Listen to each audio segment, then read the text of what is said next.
Assalamualaikum warahmatullahi wabarakatuh. Perkenalkan, nama saya Disamara dengan NIM 24020201007. Saya akan menjelaskan jawaban saya terkait 7 soal morfologi. Jelaskan dengan contoh pengertian morfologi. Dalam linguistik, morfologi adalah cabang linguistik mengenai bentuk dan pembentukan kata serta perubahannya. Saya mengambil contoh kata dasar bunuh yang dapat diberikan imbuhan atau afiksasi hingga membentuk kata baru seperti berikut. Dari kata dasar bunuh bisa diberikan imbuhan menjadi kata membunuh atau bisa diberikan imbuhan di menjadi kata dibunuh dan seterusnya hingga membentuk banyak kata baru. Jelaskan dengan contoh pengertian morfem. Contohnya, kata berjalan terdiri dari 2 morfem, yaitu kata ber merupakan morfem terikat yang menunjukkan aktivitas atau tindakan. Kata jalan merupakan morfem bebas yang berarti tempat untuk berjalan atau suatu tindakan. Dari contoh tadi, menggambarkan bahwa morfem adalah unit terkecil dari sebuah kata yang memiliki makna. Setiap kata terdiri dari satu atau lebih morfem.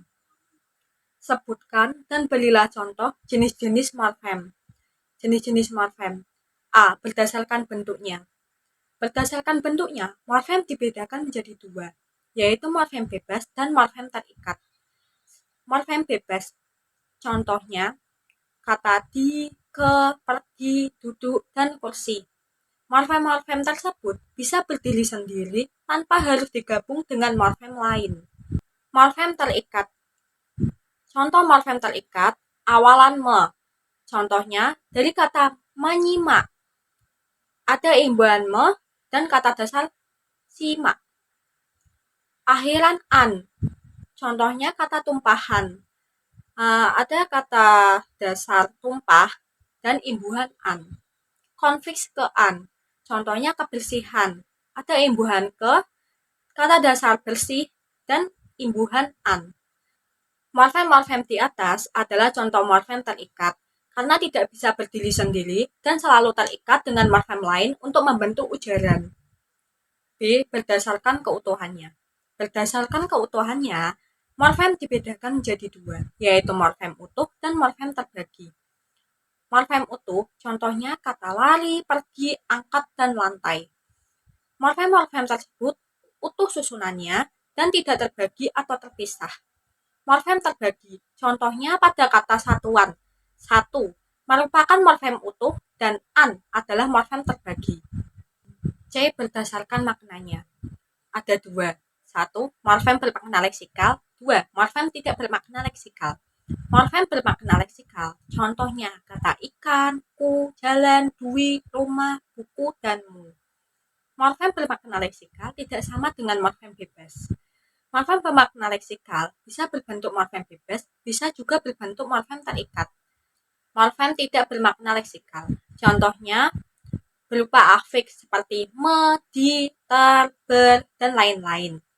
Bisa pula berupa partikel seperti dari, ke, dan wah. D. Berdasarkan jenis fonem yang membentuknya. Ada 2, morfem segmental dan morfem suprasegmental.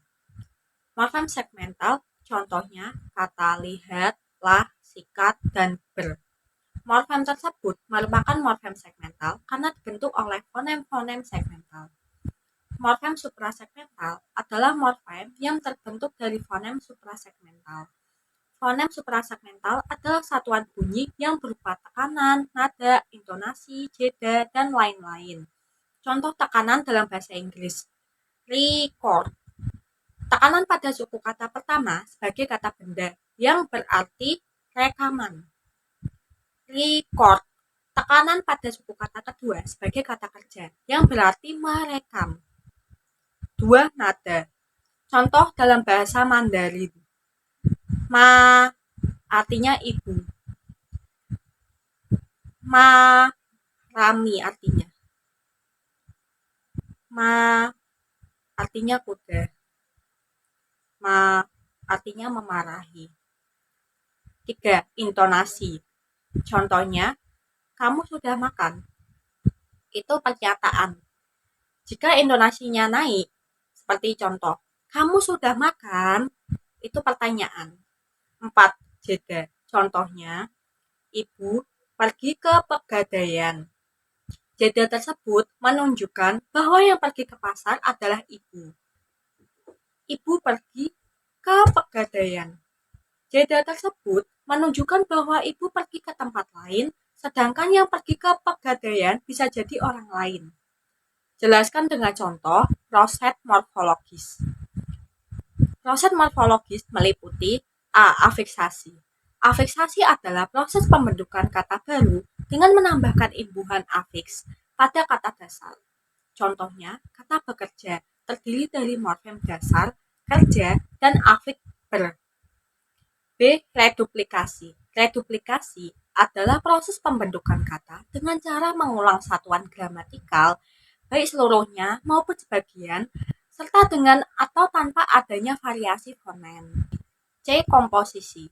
Komposisi adalah proses penggabungan dua kata atau lebih untuk membentuk kata baru yang memiliki makna berbeda.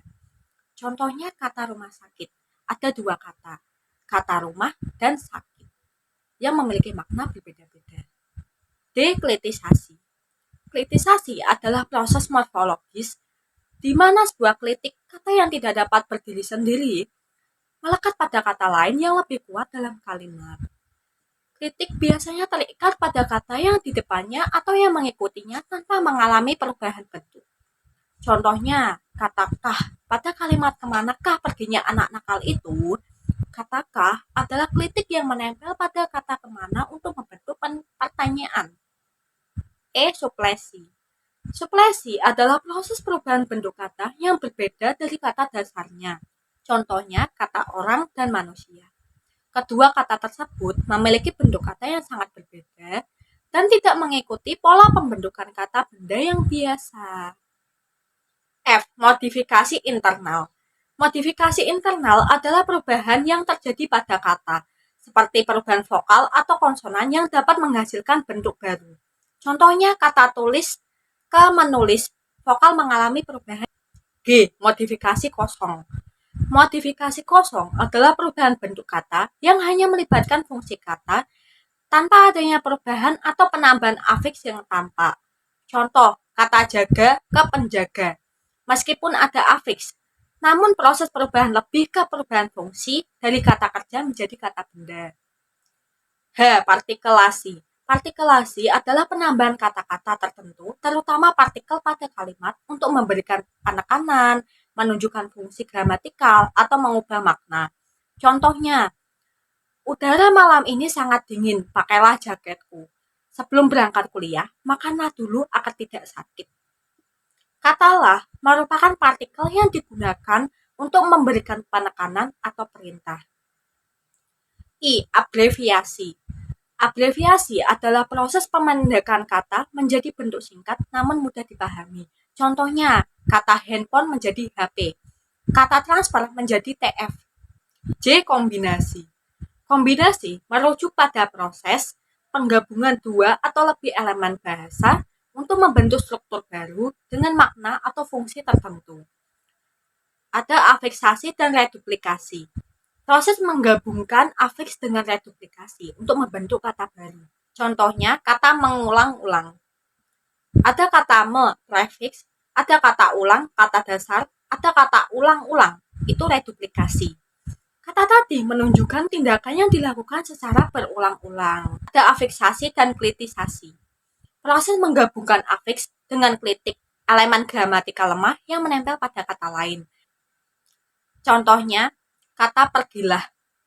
Kata pergi itu termasuk kata dasar. Sedangkan kata lah, klitik untuk penekanan atau perintah. Kata tadi menunjukkan penekanan untuk segera pergi sebagai perintah. Jelaskan dengan contoh adanya morfofonemik dalam bahasa Indonesia. Adanya morfofonemik dalam bahasa Indonesia dapat dilihat pada perubahan bunyi ketika morfem dasar diberi imbuhan. Contoh, kata ajar menjadi pengajar. Setelah diberi imbuhan pe berubah menjadi peng. Karena kata dasar dimulai dengan huruf vokal A. Perubahan itu terjadi karena mengikuti pola bunyi yang diatur secara sistematis dalam kaidah morfofonemik bahasa Indonesia. Tulislah minimal 7 referensi mengenai morfologi dengan gaya penulisan apa. Saya akan menjelaskan cara menulis referensi dengan gaya penulisan apa. Caranya, kita bisa menulis dengan webnya dulu, lalu disusul dengan tahunnya, tahun dibuatnya webnya itu ya, lalu judulnya. Setelah itu baru kita mengakses tanggal berapa dicantumin ya, dan dari link mana. Contohnya saya ada referensi dari web Medcom ID, tahunnya 2022, judulnya Morfologi Pengertian Jenis dan Contohnya. Diakses pada tanggal 15 November 2024 dari link berikut. Mana sajakah yang termasuk dalam golongan morfem dan mana pula yang merupakan kata dalam kalimat tersebut? Saya adalah mahasiswa program studi Pendidikan Bahasa dan Sastra Indonesia, Fakultas Bahasa dan Seni, Universitas Negeri Semarang. Pada kata saya merupakan morfem bebas. Pada kata adalah merupakan morfem terikat. Pada kata mahasiswa terdiri dari 2 morfem. Maha itu morfem terikat yang berarti besar. Kata siswa merupakan morfem bebas yang berarti orang yang sedang belajar. Kata program merupakan morfem bebas. Kata studi merupakan morfem bebas. Kata pendidikan terdiri dari 3 morfem.